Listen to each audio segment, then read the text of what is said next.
ஏடி எப்படி கிளாஸ் முடியும்? எனக்கு வீட்டில் போய் விளையாடணும் போல இருக்கு. ஆமாண்டி, எனக்கு இந்த மேக்ஸ் கிளாஸ் சுத்தமாக பிடிக்கவே இல்லை. சீக்கிரமாக முடிஞ்சால் ரொம்ப நல்லாயிருக்கும்.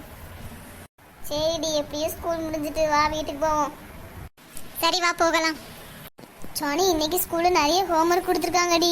எப்படியாவது நாளைக்கு செஞ்சுட்டு வந்துரு, இல்லைன்னா மேம் நம்மளை அடிப்பாங்க. ஆமாடி, மிஸ் அடிப்பாங்க. நேற்று வாங்கின அடியே இன்னும் வழி தாங்க முடியல. சேச்சி, அங்கே பாருடி, ஒரு பேக்கு கிடக்கிற மாதிரி இருக்கு. வா போய் பார்ப்போம். ஆமாடி, ஏதோ ஒரு பேக் கிடக்கு, வா போய் பார்ப்போம். சோனி, இந்த பையில 2000 ரூபாய் இருக்குதுடி. யாருக்குள்ளதுன்னு தெரியல.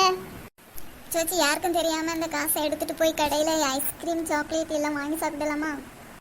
சோனி, அதெல்லாம் தப்புடி. இதை தொலைச்சவங்க வந்து ரொம்ப பாவம்.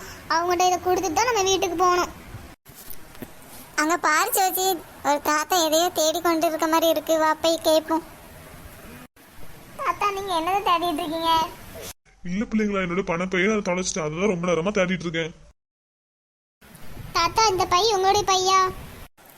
தாத்தா, நாங்கள் வர வழியில் அந்த பைய கீழே பார்த்தோம். ஆமா செல்ல பிள்ளைங்களா, இது என்னுடைய பை தான். இதை என்ன கொடுத்ததுக்கு ரொம்ப நன்றி. பரவாயில்ல தாத்தா, இனிமேலாவது உங்க பைய பத்திரமா வச்சுக்கோங்க. எனக்கு நீங்கள் செய்த உதவிக்கு பதிலாக இந்த ஸ்நாக்ஸை நீங்க வச்சுக்கோங்க.